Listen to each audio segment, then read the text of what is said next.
They mocked the old man at the dock, until the truth surfaced. Every day, he fishes on the same boat, in the same silence. No one wonders who he is. Until a young fisherman notices an old medal. That medal belonged to a hero who once saved a crew in the middle of a storm. So why is this man hiding his heroism? Welcome to Human Stories. Before we begin, share in the comments which city you are watching this video from today. And if you believe these stories should be remembered, subscribe so we can keep them alive. Rocky Harbor, Maine, was a coastal town that bore the brunt of the Atlantic Ocean's fury year-round. The wind carried salt, and the waves had been pounding the wooden piers for years. The pier was surrounded by the scent of seaweed, the cries of seagulls, and wooden shacks untouched by time. Every morning, as the sun rose, a shadow appeared, a gray-bearded man with a slightly hunched back. He walked carefully along the pier planks, avoiding eye contact with anyone. In his hand was a rusty fishing rod, on his back a jacket hardened by salt. He always headed toward the same boat, the Old Seagull. His name was unknown. He did not appear in any official records. The dock workers had once called him Uncle Hank out of respect for his age, and that was how he remained. He neither greeted nor responded to the glances of the young people who teased him. He would only tilt his head slightly and turn his eyes toward the sea. The young people mocked him. "Look, look, Uncle Hank is setting sail again. Even the fish are fleeing from him." But Hank didn't care. For him, the world consisted of the brief silence of the morning and the hours he spent alone with the sea. Even the town elders had stopped noticing him. He was like an old pier post, born there, aged there, and destined to die there. But there was one person who had noticed the rhythm behind the silence, the pier manager, Clara. Clara had noticed that Hank arrived at the same time every morning, that his hands never trembled as he tied the ropes, and that his eyes always fixed on a certain point, the misty horizon to the east. And even stranger, there was always a bulge in the left pocket of his jacket. Small, but noticeable. No one had ever asked what it was. Until that day. It was the last Sunday of September 2025. The melancholy of autumn had settled over the sea like a heavy veil. The waves were angry, the sky gray. 18-year-old Mia Thompson was one of the town's young people. She was in her senior year of high school. She had worked at the pier all summer, but that morning she had been given an unusual task: she would go out on the Old Seagull and help Uncle Hank. When Mia stepped onto the boat, she sensed it wasn't an ordinary fishing boat. Everything was orderly. But old. And unnaturally quiet. Hank was sitting at the stern. He merely nodded in greeting. While cleaning the deck, Mia stumbled upon an old net. She bent down and picked it up. At that moment, her heart nearly stopped. The object in her hand was heavy and meaningful. A medal. The edges were rusty, but the inscription was still clear. Navy Cross, 1968. Mia turned to Hank without taking her eyes off the medal. At that moment, Hank had also turned his head. His eyes were looking into Mia's for the first time. Deep, tired, but determined. Hank looked at the medal. Then at Mia. His voice was low but full. "You dropped this, girl." He didn't look away as he took the medal from Mia's hand. He carefully placed it in his bulging pocket. "Thank you," he said afterward. But there was something else echoing behind those words. A confession. A past. Perhaps a regret. And Mia understood in that moment. This man was not just a fisherman. A man hiding from something, but who could never escape the sea. When Mia returned home that evening, she couldn't take her eyes off the ceiling. She had laid her head on the pillow, but her mind was awake. She couldn't even reach the edge of sleep. There was only one image that kept spinning in her head, a rusty but honorable medal, a pair of gray eyes, and a hoarse voice. "You dropped this, my girl." She gently picked up her phone. Her fingers typed without hesitation.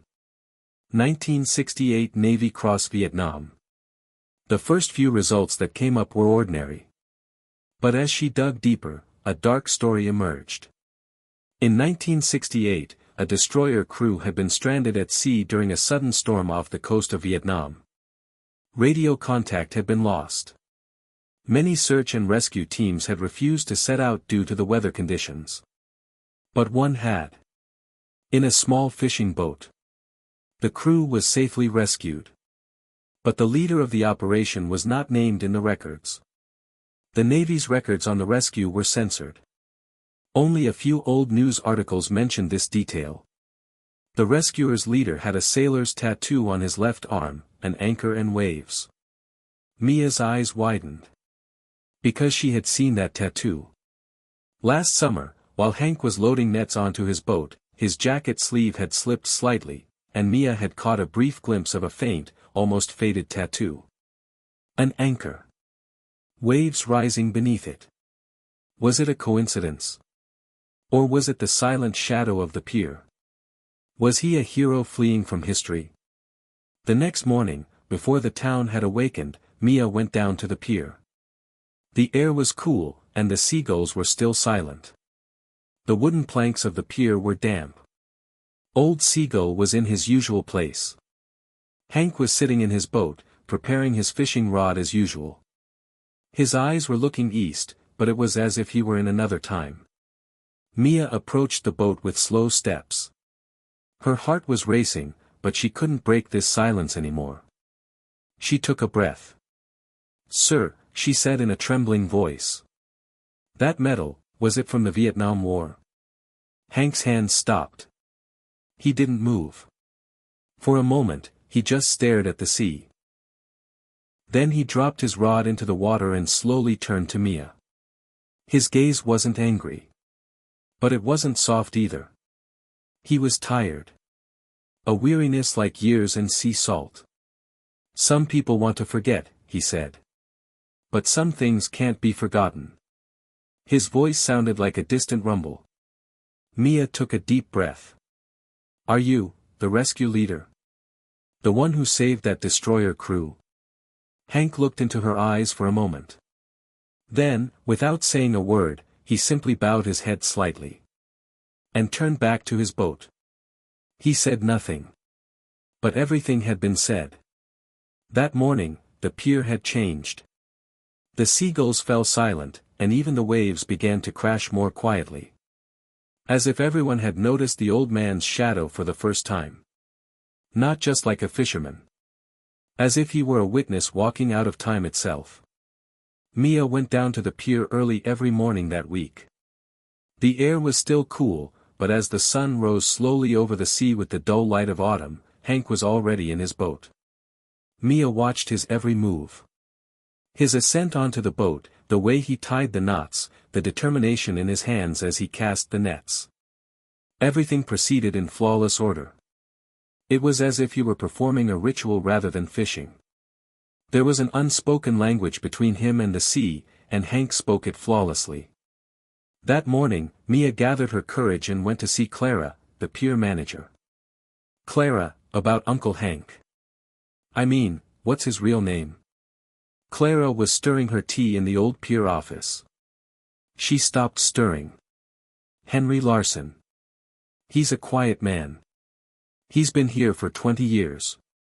He comes in the morning, goes fishing. He doesn't talk much. But..." Clara turned her eyes toward the pier. "Sometimes he looks out at the sea, as if he's listening to something. Or remembering." Mia took a deep breath. "I saw a medal in his jacket pocket. It said, Navy Cross, 1968. Clara's eyebrow raised. Her eyes focused on Mia. "Are you sure?" "Yes," said Mia. Clara leaned back in her chair. "Years ago, there was a big storm. The boats came back one by one. But Hank's boat didn't return. Everyone thought he was lost. But the next morning, the old Seagull docked at the harbor. The boat was wrecked, but he was standing tall. There wasn't a scratch on his hands. His hands weren't shaking. But his eyes, they were different. That night, Mia's heart was racing. Curiosity had turned into a quest for justice. She turned on the lamp. She sat down at her computer. She typed into the search box: Henry Larsen, Vietnam 1968, Navy Cross. The first pages were blank. Official documents mentioned a destroyer crew stranded off the coast of Vietnam during a storm in 1968. However, the leader's name was censored. Only these words were there: 8 soldiers were rescued by a small fishing boat. The rescue team fought the waves all night. But Mia didn't stop. She scoured forums, old military blogs, and digital newspaper archives. Finally, a comment from an old sailor caught her attention. "We were dying in that storm in 1968. A man came. We didn't even ask his name because the wind was so strong we couldn't speak. He pulled us out of the water one by one. He had a Navy jacket on his back, but no rank insignia. He received the Navy Cross, but he never wore it. My place isn't here anymore," he said, and disappeared. Mia's heart raced. Her fingers trembled. Henry Larsen, Uncle Hank, was him. But why? Why had such a man, with such a past, chosen to live in a remote town, like an ordinary fisherman? He was a hero. But he had been forgotten. Or, he had wanted to be forgotten. Mia knew that this story no longer belonged to her alone. Hank's past was as deep and silent as the waves at the pier. But some silences begin to speak when the time is right. That morning, when she opened her eyes at the pier, she had made her decision. Hank's story had to be told. When she took her first step, she was met with skepticism. The fishermen on the pier found it hard to believe that this man, who went out to sea even on rainy mornings, had once been a hero. Uncle Hank? He's just an old man. He knows nothing but fishing, they said. But Mia didn't give up. She combed through archives, spoke with Clara, and examined microfilms at the old town library. Finally, she met with the editor of the local newspaper, Tom Reed, a reporter for the Rocky Harbor Beacon. Tom listened to Mia's story with skepticism at first.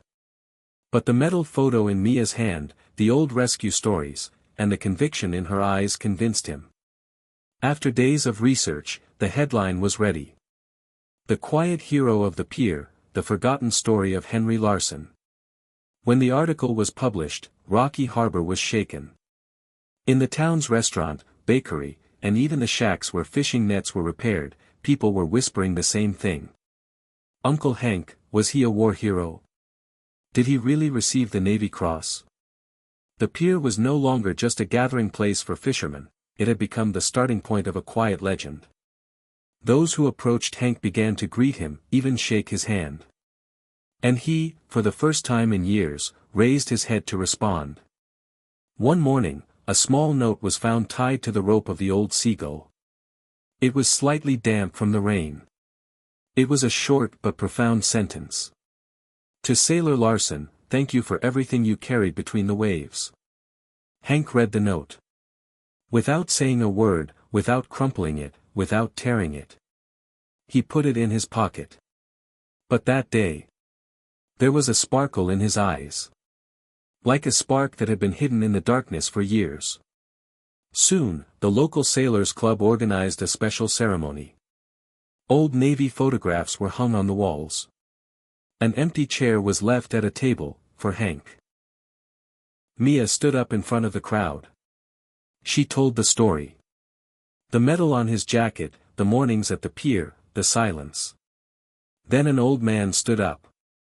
His face was lined with deep wrinkles, and there was a familiar sadness in his eyes. Under his jacket, a scar from Vietnam was visible. I know him, he said. In 1968, during that storm. He saved us all by himself. It wasn't in war, but at sea that I learned what brotherhood means. I didn't ask his name that day. But I didn't need to forget it. Because that man was Henry Larsen. The club erupted in applause. But Hank wasn't there. The next morning, Mia was waiting at the pier. The old seagull was there. Hank was sitting inside the boat. She walked toward him. And at that moment, Hank lifted his eyes. For the first time, there was a genuine smile on his face. "Maybe," he said. "It's time to tell the story. Have you ever met someone like Hank? Someone who quietly does heroic deeds, making the world a little more livable without even saying hello."